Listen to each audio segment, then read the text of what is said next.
Hey, what's up, guys? It's QDogZ again, and I am ready to start it up for the first time. I got the timing all set up right, I'm pretty sure. Had a couple oil leaks, like at the oil pump, and I think I took care of those. Just make sure everything's tight again. And this time, it should start.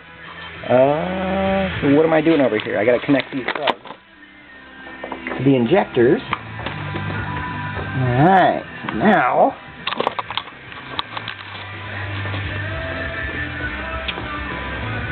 yeah, I still have the old wastegate wired shut. Kinda the bummer. I need an actuator. I need to build a bracket for that. Okay.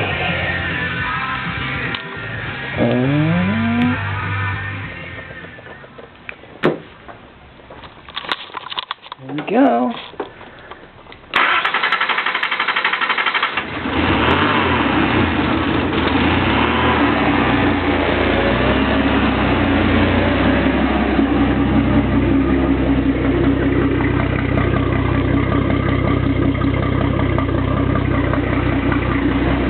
Rough running. I better go get a, oh yeah, AFRs are all over the place. Let's see. Anyway, it's gonna start smoking here if I don't shut it off.